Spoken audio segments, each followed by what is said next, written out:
दोस्तों नमस्कार, मैं अजय कुमार सोनी, शासकीय उच्चतर माध्यमिक विद्यालय नुनबिर्रा, विकास खंड पाली, जिला कोरबा, छत्तीसगढ़ से।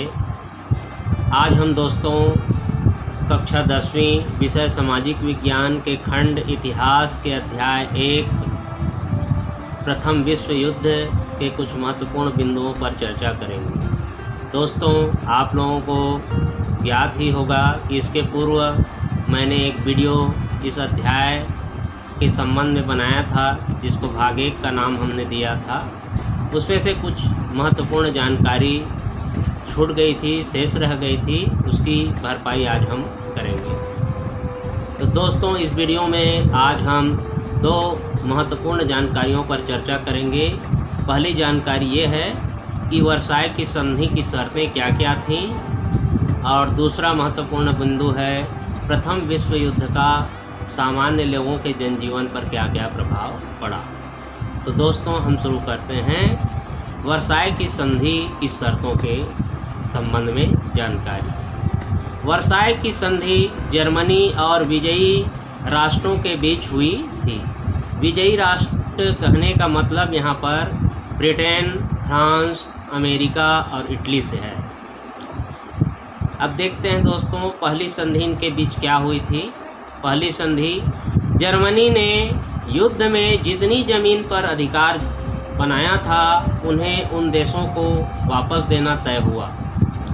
जैसे बेल्जियम व फ्रांस। पूर्व में रूस में हुई संधि में जो ज़मीन जर्मनी को मिली हुई थी, उस पर स्वतंत्र राज्यों की स्थापना हुई। दूसरी शर्त थी, सन 1871 में जर्मनी द्वारा फ्रांस से छीन गया अल्सास और लॉरेंस क्षेत्र फिर से फ्रांस को लौटाया गया। इसके अलावा सार की घाटी 15 वर्षों के लिए फ्रांस को दे दी गई। तीसरी शर्त थी दोस्तों, इस तरह युद्ध पूर्व जर्मन साम्राज्य की भूमि में लगभग 65,000 वर्ग किलोमीटर ज़मीन काटकर विभिन्न देशों को दे दी गई। चौथी शर्त थी दोस्तों, अमेरिका में जर्मनी के जो उपनिवेश थे उन्हें राष्ट्रसंघ के संरक्षण में ले लिया गया, और राष्ट्रसंघ ने उन्हें ब्रिटेन, फ्रांस व पुर्तगाल के हवाले कर दिया। अब देखते हैं दोस्तों, प्रथम विश्व युद्ध का सामान्य जनजीवन पर क्या प्रभाव रहा। बिंदुवार देखते हैं। पहला प्रभाव, जो लोग युद्ध क्षेत्र में रह गए थे उन्हें बेघर होना पड़ा। उनके घर, खेत आदि ध्वस्त हो गए। उन्हें आए दिन विरोधी सेना की लूटपाट, बलात्कार जैसे जुल्मों का सामना करना पड़ता था। दूसरा प्रभाव, शुरुआती समय में युद्ध उन्माद के चलते लाखों युवक सेना में भर्ती हुए और देश के लिए मरने मारने को निकल पड़े।